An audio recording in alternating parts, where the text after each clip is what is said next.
Hey everybody, Thomas Teacher here. Today I would like to share with you the rice problem. This is one of my favorite math problems. I give this to students who are doing really well with their fraction work and need a bit of an additional challenge. Today I'm going to show you how to solve it. I have two different strategies.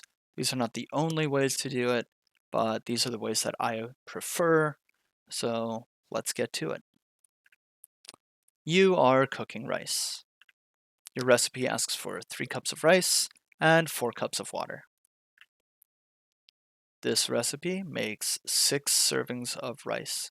This is perfectly cooked, lovely, fluffy, wonderful, not too dry, not crunchy, not too wet, not squishy, perfectly cooked rice.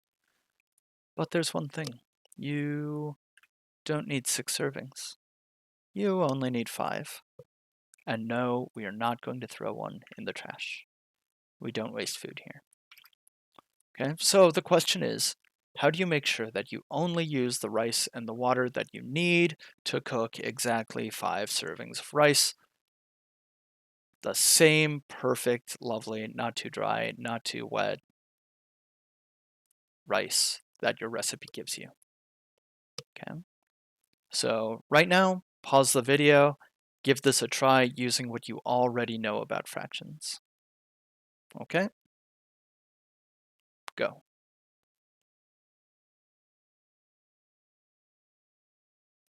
Okay, now that you've had a chance to give this a shot on your own, fantastic.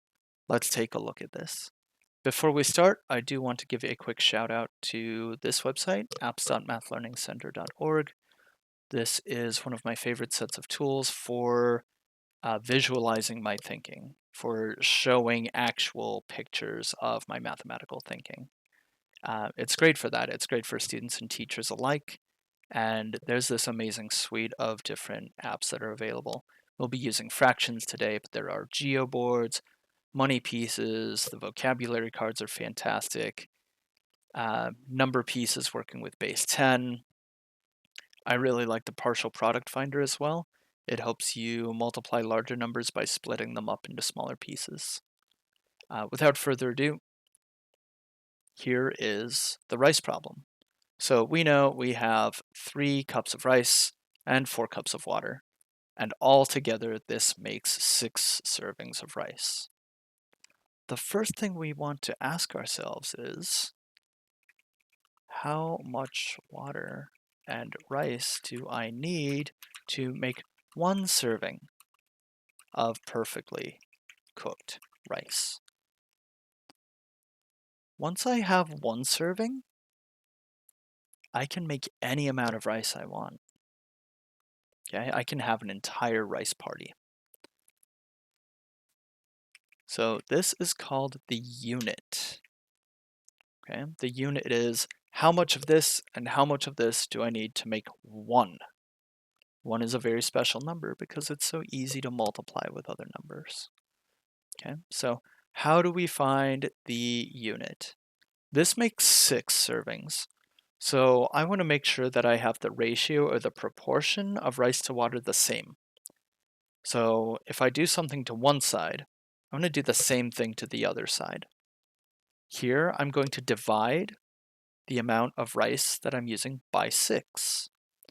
Okay, so one way to do this is I can take each cup of rice and cut it into 6 parts. So that's what I'm going to do.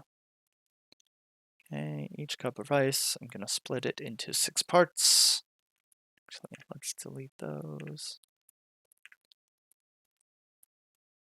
Okay, and when you divide by 6, you're taking 1 out of the 6. So 1 out of the 6, 1 out of the 6, 1 out of the 6. I put all of my rice together. This is why I love this app. It's so easy to show your thinking. We put those 3 cups together. Each has been divided by 6, and now I have these 3 pieces, and I can call that 3/6. 3/6, boom. So I need 3/6 of a cup of rice.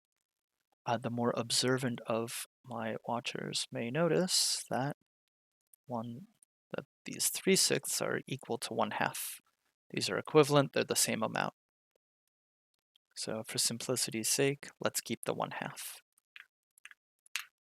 Okay, so half of a cup of rice. That's a lot easier to deal with than 3/6. Okay, so we'll follow the same step for the water. We are going to cut each cup of water into 6 pieces. 1, 2, 3, 4 cups. Not you. You. Okay, so here we have my 4 cups of water, and I've divided them each by 6. Now we're going to fill each one up with 1 piece.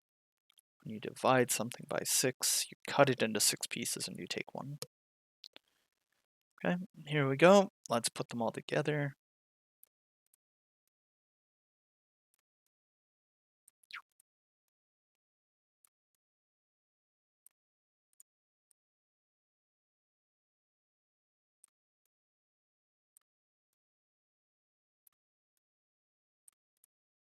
Okay, so here I have 1, 2, 3, 4 pieces.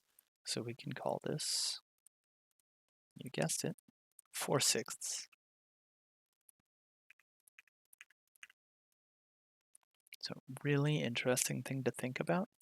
So we had 3 cups of water, and we divided them by 6, and we ended up with 3/6, right? Then we had, oh, I'm sorry, we had 4 cups of rice. And then we had 4 cups of water divided by 6. That gave us 4/6. And that's something to think about. Maybe dividing whole numbers into fractions is a bit easier than we think. Okay, so here we have 4/6, 1/2. Now we can also reduce this. Again, you may have noticed that 4/6 is the same thing as 2/3, and you can see that really clearly. They're the same. So here we have our unit.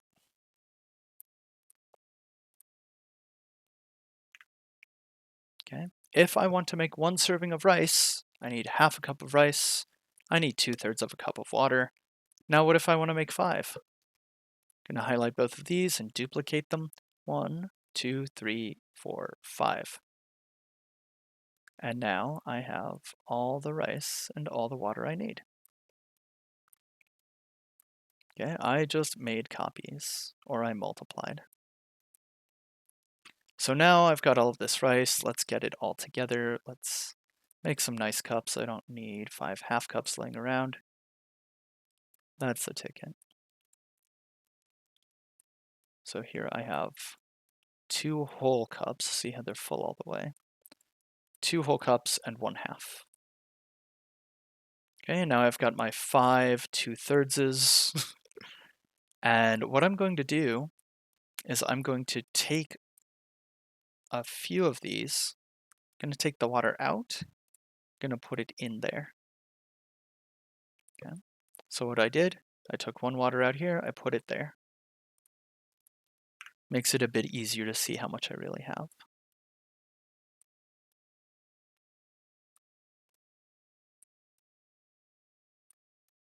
Okay, so now all together, if I want to make 5 servings, which was the answer to the original problem, I can look and say, well, I have 1, 2 and a half, 2.5 cups of rice. Then down here, I have 1, 2, 3 and 1/3 cups of water.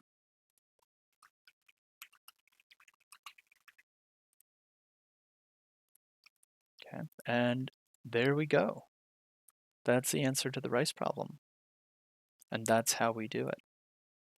First, we took the rice that we had, and we took the water we had to make 6 servings.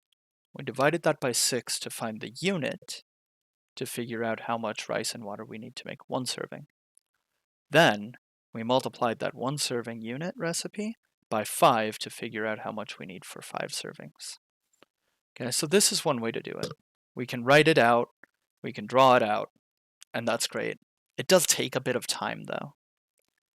So this is the concrete approach. Concrete means anything that you can draw or see, and it's really clear. You can see a visual understanding of the concept.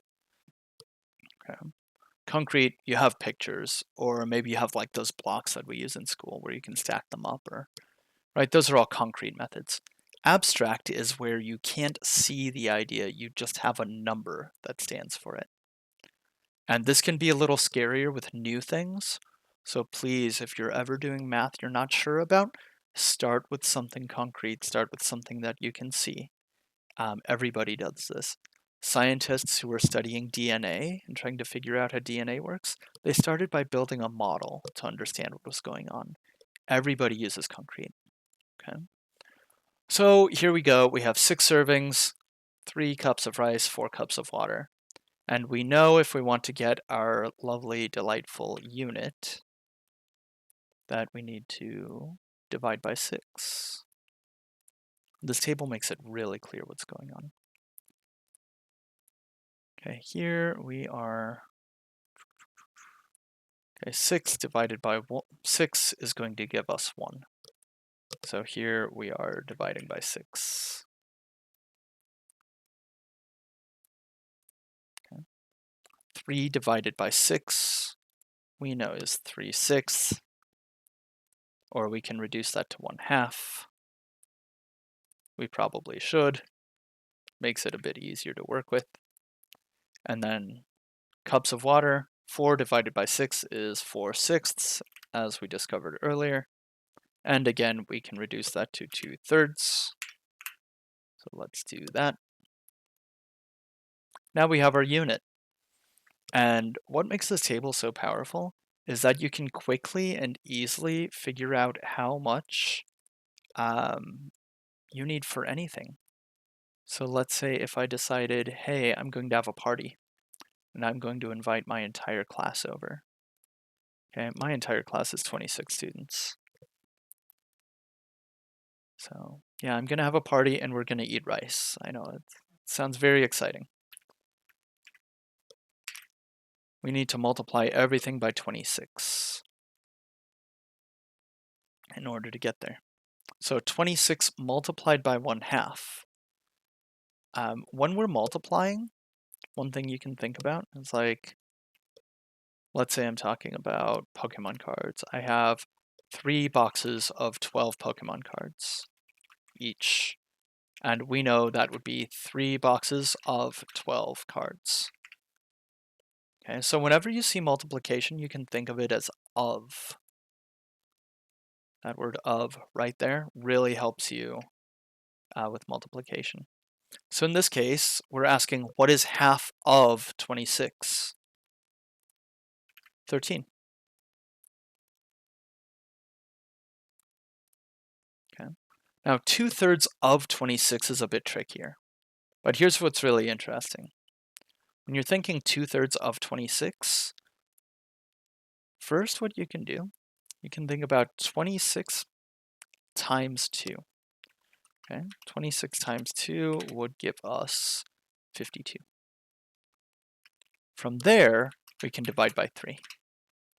Okay, and what I like to do is I like to get kind of close when I'm trying to multiply. I know that 20 times 3 equals 60. I just know that. And I also know that 3 times 3 is 9.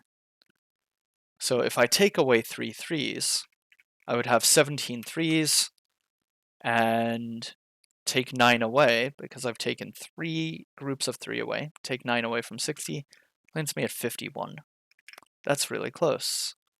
So if I have 17, I'll have 1 left over, and that becomes 1/3. Okay, so 17 and 1/3. So now you have the knowledge to go off and make 26 servings of rice. Use this power responsibly, please. Of course, if you want to solve the original problem, you can follow the same steps with 5.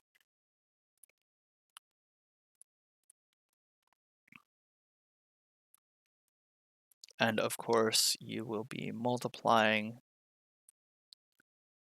the unit by 5 in order to get our answers. Right? We know half of 5 is 2.5, or sorry, 2.5.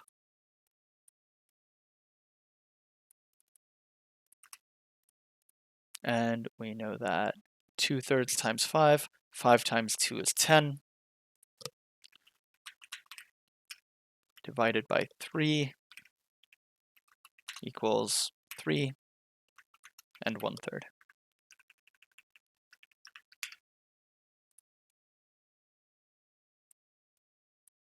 It's okay if the table looks hard and scary.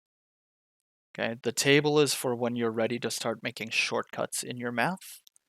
Being good at math is not about knowing everything, it's not about memorizing everything. Being good at math is about having the ability to do the same work faster. Okay, if I were to figure out the 26 servings of rice with my circles, I would still be drawing. That's why I like the table. It handles bigger, more complex problems much more easily. And you don't have to draw, 13 circles of rice. So it saves you some time. But, you can only do that when you really understand the concept and what's going on. Okay, so those are my 2 strategies. I would love to hear your strategies.